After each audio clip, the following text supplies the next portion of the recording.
Hello, my name is Laura Schmidt, or Laura Joy. Schmidt is my last name.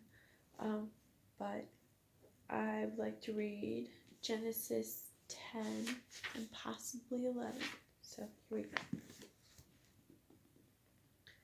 This is the account of the families of Shem, Ham, and Japheth, the three sons of Noah. Many children were born to them after the great flood. The descendants of Japheth were Gomer, Magog, and Madai, Javan, Tubal, Meshech, and Tiras. The descendants of Gomer were Ashkenaz, Riphath, and Togarmah. Togarmah. The descendants of Javan were Elisha, Tarshish, Kittim, and Rodanim. Their descendants became the seafaring peoples that spread out to various lands, each identified by its own language, clan, and national identity. The descendants of Ham were Cush, Mizraim, Put, and Canaan. The descendants of Cush were Sheba, Havilah, Sabta, and Ramah, and Sabteca. The descendants of Ramah were Sheba and Dedan. Cush was also the ancestor of Nimrod, who was the first heroic warrior on earth. Since he was the greatest hunter in the world, his name became proverbial. People would say, "This man is like Nimrod, the greatest hunter in the world. He built his kingdom in the land of Babylonia, with the cities of Babylon, Erech, Akkad, and Calneh. From there he expanded his territory to Assyria, building the cities of Nineveh, Rehoboth, Calah, and Rezin, the great city located between Nineveh and Calah. Mizraim was the ancestor of the Ludites, Anamites, Lehabitites,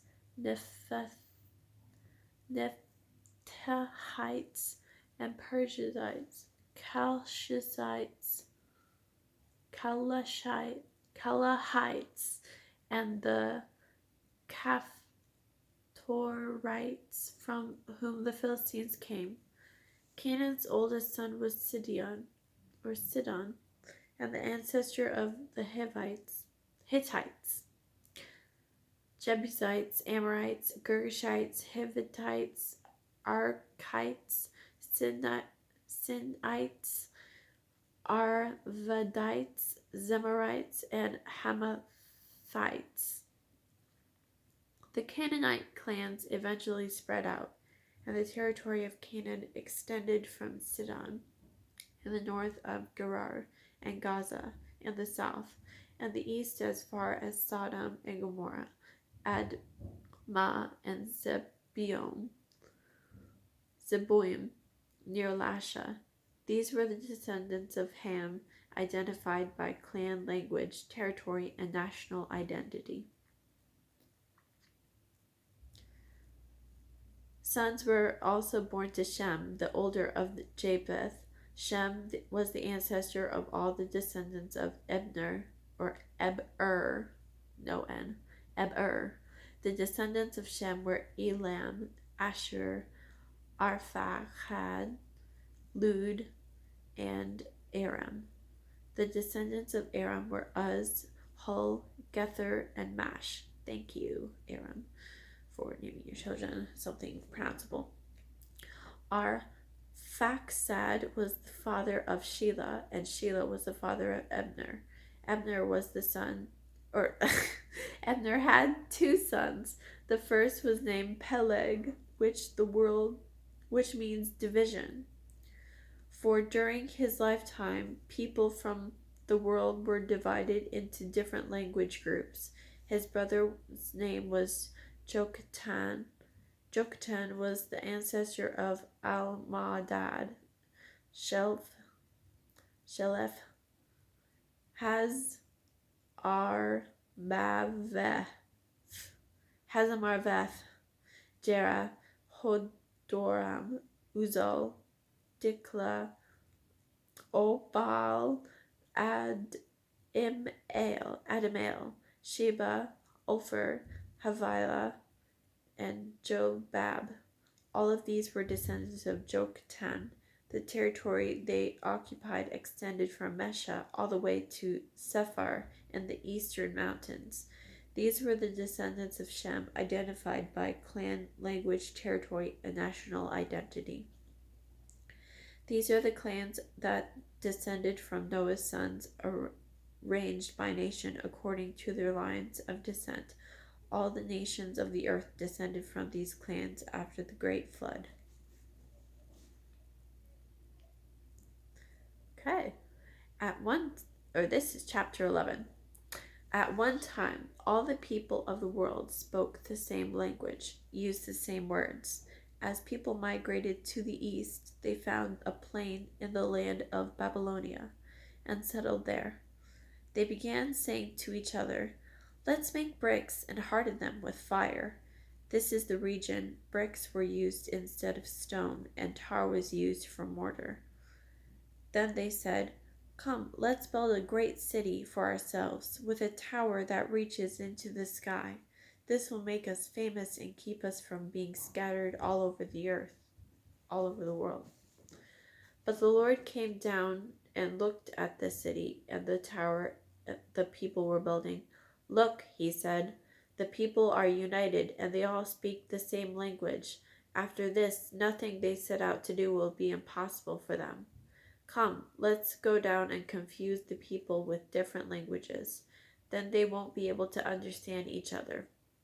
In that way, the Lord scattered them all over the world, and they stopped building the city. That is why the city was called Babel, because that is where the Lord confused the people with different languages. In this way, he scattered them all over the world. Okay. This is the account of Shem's family. 2 years after the great flood, when Shem was 100 years old, he became the father of Arphaxad. After the birth of Arphaxad, Shem lived another 500 years and had other sons and daughters. When Arphaxad was 35 years old, he became the father of Shelah. After the birth of Shelah, Arphaxad lived another 403 years and had other sons and daughters. When Shelah was 30 years old, he became the father of Eber. After the birth of Eber, Shelah lived another 403 years, and he had other sons and daughters. When Ebner was 34 years old, he became the father of Peleg. After the birth of Peleg, Ebner lived another 430 years, and he had other sons and daughters. When Peleg was 30 years old, he became the father of Reu. After the birth of Reu, Peleg lived another 209 years, and he had other sons and daughters. When Reu was 32 years old, he became the father of Sherug. After the birth of Sherug, Reu lived another 207 years, and he had other sons and daughters. When Sherug was 30 years old, he became the father of Nahor. After the birth of Nahor, Sherug lived another 200 years, and he had other sons and daughters. When Nahor was 29 years old, he became the father of Terah. After the birth of Terah, Nahor lived another 119 years, and he had other sons and daughters. After Terah was 70 years old, he became the father of Abram, Nahor, and Haran. This is the account of Terah's family. Terah was the father of Abram, Nahor, and Haran was the father of Lot. But Haran died in Ur of the Chaldeans, in the land of his birth, while his father Terah was still living. Meanwhile, Abram and Nahor both married. The name of Abram's wife was Sarai, and the name of Nahor's wife was Malka. Malka and her sister Iscah were daughters of Nahor's brother Haran, but Sarai was unable to become pregnant. She had no children.